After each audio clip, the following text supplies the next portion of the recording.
ce qu'elle ne peut pas payer, ce qui provoque une dispute.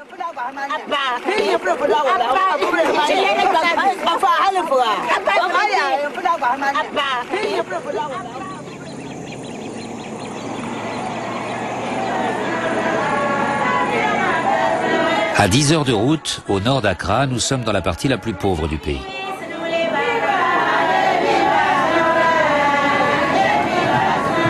Cette région était le grenier à riz du Ghana. Elle fournissait du travail et de la nourriture en abondance. Les politiques de la Banque mondiale ont tout changé.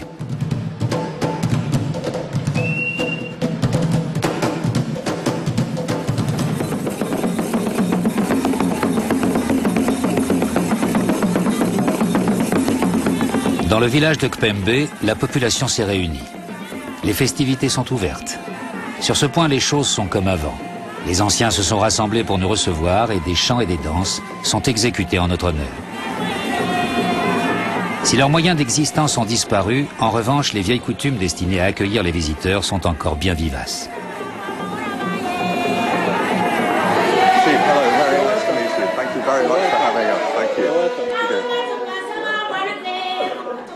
Le chef est entouré de sa cour, mais même s'il respecte la tradition, les esprits bougent. Une nouvelle conscience politique émerge, elle conteste le nouvel ordre économique. Vous cultiviez le riz, vous possédiez plusieurs centaines d'hectares de rizières dans la vallée de Katanga. J'étais un des plus riches producteurs de riz du Nord. À cause du changement de politique, je n'existe plus.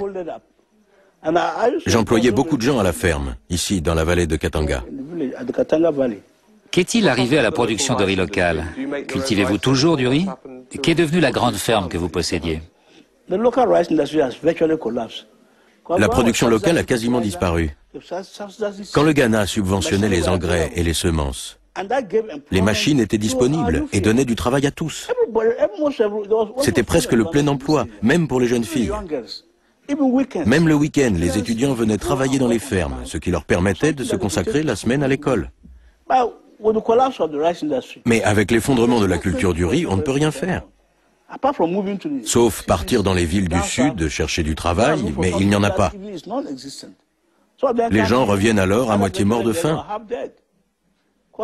Parce qu'ils sont allés en ville, ils sont affamés, n'ont pas de bon boulot, ils reviennent atteints de paludisme ou d'autres maladies. Maintenant, nous devons acheter notre riz. Un demi-sac de riz, 50 kilos, coûte 300 000 cédis. La politique du FMI est très négative et affecte dramatiquement toute la région. Notre niveau de vie est tombé très bas. On nous sort des chiffres, le Ghana fait ceci, fait cela. Nous n'en voyons pas les effets sur la population. Le Ghana dépense maintenant 100 millions de dollars par an pour importer du riz de pays comme les États-Unis. La suppression des subventions à l'agriculture locale s'est donc accompagnée de la suppression des barrières douanières.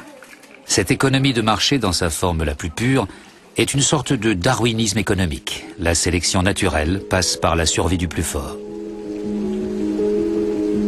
On a demandé au Ghana d'orienter sa production sur 2 matières premières d'exportation, l'or et le cacao, et de laisser tomber le reste.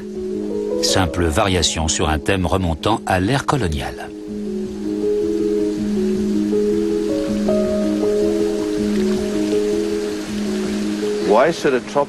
Pourquoi un pays tropical, semi-tropical ou semi-aride devrait-il cultiver du riz? Et pourquoi pas? Je doute vraiment que le Ghana devienne autosuffisant. Pourquoi viser cela? Alors que la Thaïlande ou le Vietnam, grâce à tous leurs avantages naturels, produisent un riz à un prix bien inférieur à ce que pourrait produire le Ghana. Non, je parle de l'Amérique, de la plus grande des superpuissances qui subventionne son agriculture à hauteur de 20 milliards de dollars par an, alors que vous refusez aux gens d'ici de subventionner leur production nationale. Quelque chose cloche, non?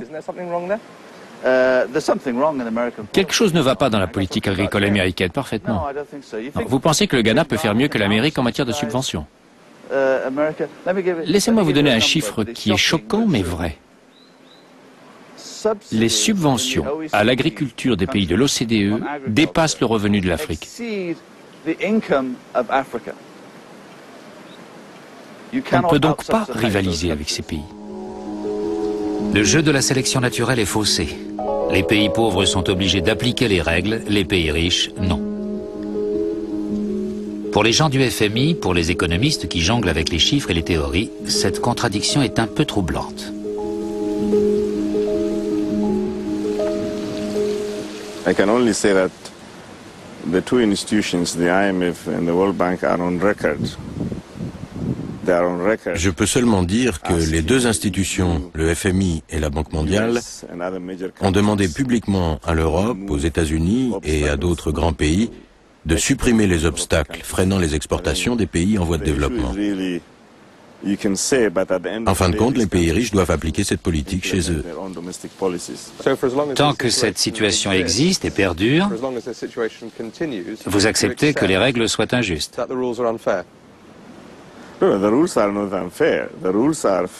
Les règles ne sont pas injustes, elles sont justes. Les pays doivent les appliquer. C'est donc la situation qui est injuste. La situation est injuste, mais les règles sont équitables.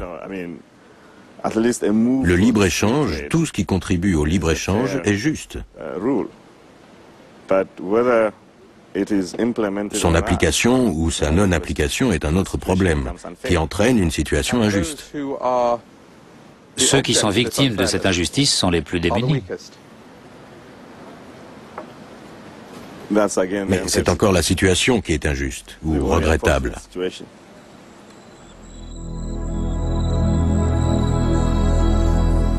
La situation est tellement désespérée que personne ne prend ses responsabilités. Les institutions blâment les gouvernements qui n'appliquent pas ce qu'elles prêchent, les gouvernements blâment les institutions de prêcher des choses fausses.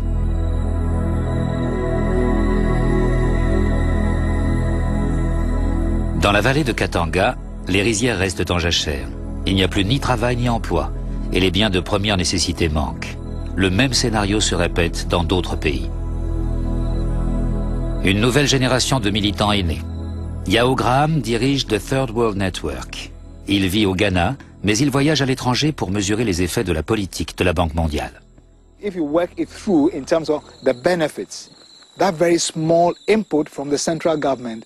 Si on parle en termes de bénéfices, une toute petite contribution du gouvernement a permis de créer un dynamisme dans l'économie locale, d'arrêter l'exode rural des jeunes à la recherche de travail alors qu'il n'y en a pas en ville, de maintenir la dignité des gens, leur capacité de faire des choses et de subvenir à leurs besoins.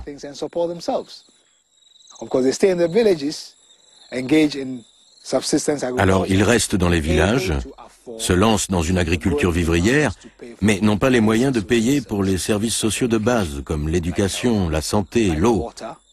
Nous sommes dans un cercle vicieux. Les prêts étaient soumis à conditions. Coupe dans les dépenses publiques, ouverture des marchés, suppression des subventions, faire payer les services publics. Et les prêts ont entraîné des dettes. En l'an 2000, le Ghana a dépensé moins de 4% de son budget pour la santé et 7 fois plus pour rembourser les intérêts de sa dette. Nous sommes à l'hôpital principal de Tarkwa, au cœur de la région minière. Il doit maintenant s'autofinancer. En clair, c'est aux malades de payer l'addition. Les gens doivent payer pour leurs frais de santé. Cette jeune femme, savez-vous si elle a payé? Elle devra payer pour son admission. Combien a-t-elle payé pour son admission? Elle n'est pas encore guérie. Quand elle partira, alors nous calculerons ce qu'elle nous doit. Elle paiera quand elle sera guérie. Et les autres malades, c'est pareil pour eux?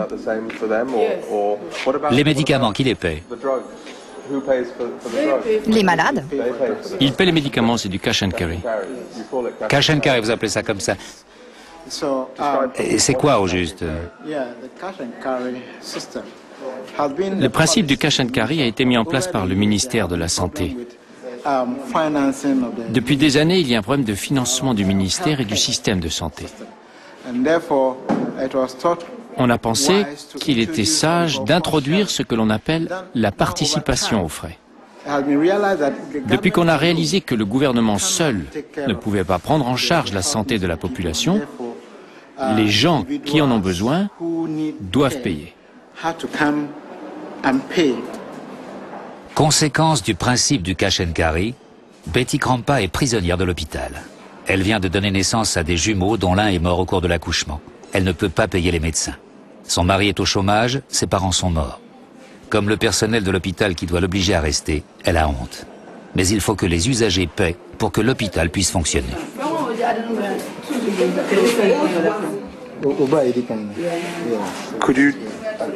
Vous êtes guéri et vous restez jusqu'à ce que vos beaux-parents aient de l'argent.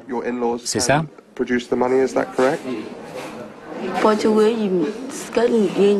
J'aimerais rentrer à la maison, mais je n'ai pas de quoi payer. Vous êtes là depuis quand?